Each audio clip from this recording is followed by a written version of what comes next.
Laura Moye of Amnesty International USA explaining the background of the Troy Davis case. Well, Troy Davis's sister, Martina Correia, also spoke at that teach-in in Harlem.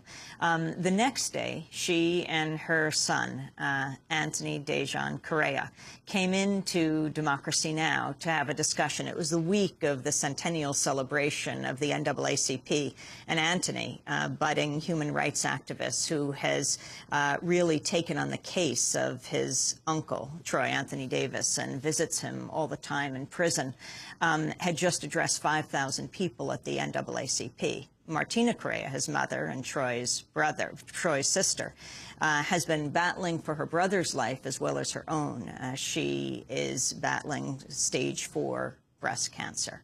This is our conversation. You begin your speeches by saying, "I am Troy Davis. I live on death row." Mm-hmm. Yeah, I tell people all the time that when they talk about death row, they only think about the inmate and the person that's there, the person that's accused of killing the person that's convicted, the person on death row.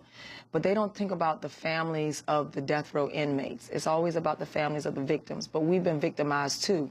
So I tell people all the time, my name is Martina Correia, and I am on death row because that is where my brother lives. I'm in that prison more than sometimes I'm in my own home, because I believe that my brother's a central part of my family, and you have to uplift that, so we go visit him as often as possible. But the guards know us, the guards know my son, they know everybody in my family, and they have an understanding of who Troy is. And so when I leave that prison, I leave a part of me there. Every time I go, I hear those gates in my sleep. You know, I hear those keys clanking in my sleep. I sometimes see people that are on visitation on a Saturday, and by that next Tuesday, they're executed. And I sat in the same room with them and their mother. And it's a hard thing, because what do you say? You know, I hope to see you next week. I'm praying for you. What do you say? Mm-hmm. So I live on death row because I have to live that experience. Antone, your uncle has gone through 3 dates to die, 3 execution, what would you call it? 3 execution dates and times. What is that like on the day he is set to die? Like the last time, what was it like for you? Were you at the prison? Yes, I was at the prison. It was me and the rest of my family. But, I mean, I just stayed close to my grandma, and that's when I really realized how good God is. And, I mean, my grandma, for like 3 hours, 4 hours straight, the whole day, basically, she was just sitting there praying and praying and praying and praying. And she had the biggest smile on her face because she knew everything was going to be all right as long as it's in God's hands. Because she said that God didn't bring him this far to leave him. And so, I mean, I was just sitting right next to her smiling, and I believed and had faith. So, I mean, that's what I'm going to do if it come up for another execution, I'm going to do the same thing. Do you remember the moment you heard that they had postponed the execution? Yes, ma'am, I do. Where were you, and how'd you hear? We were actually in the gas station across the street. It was all our family, and then the National Action Network group. Reverend Al Sharpton was there. And I mean, once they came out and said it, I mean, we just had basically like a big party in the gas station parking lot. So. It was very fun, and you know, and I was just me and my grandma were just looking up to God. We was like, we know you had it in our hands. So. And then when did you see your uncle after that? I seen him that next week. The next week, because they wouldn't allow any visitors after that. The next week, yeah. So after he goes through the day where he's about to be executed, and then there's a reprieve, he can't see anyone. No, because once there's a reprieve, they don't feel like he deserves a visit. So you have to wait until the next weekend to see him. So he has to go a whole week without seeing anybody.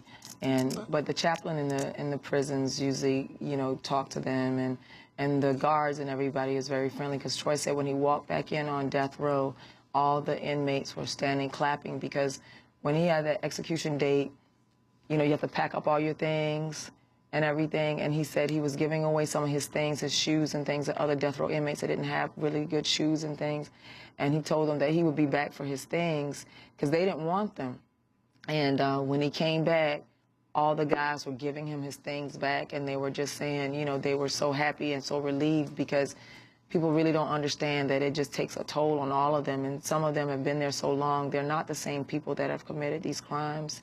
And so it's very, very hard on them to have to deal with. But, you know, when there's a death warrant signed, I remember being home by myself one day, the first time when he had a death warrant.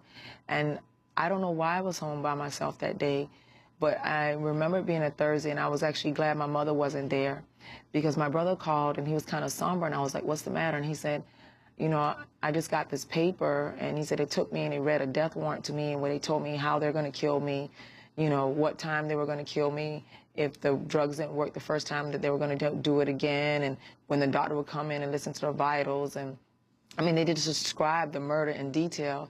And then as a death row inmate, you have to sign that like you're confirming and accepting it.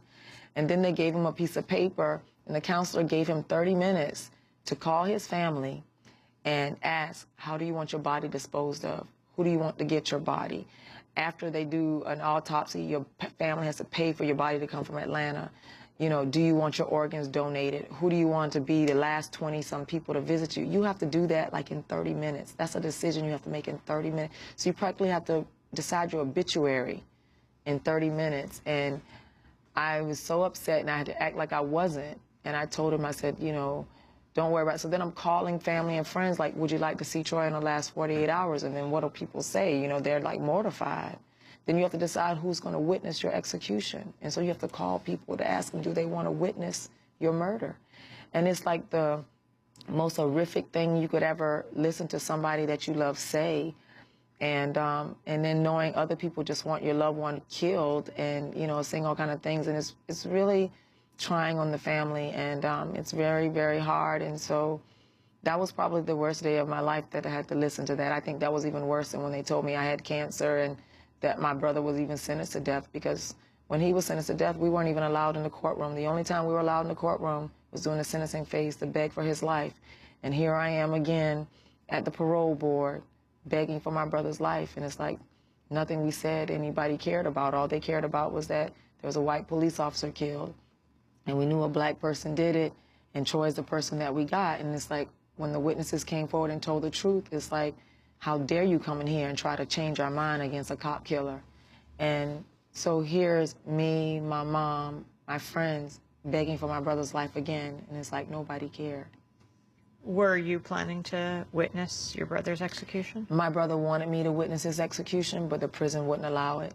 They told me that they would have, that the victim's family could witness the execution, but they wouldn't allow our family. So all my brother had chosen his lawyers and a couple of his friends, and then the day of my brother's execution, they told him that they would not allow his friends.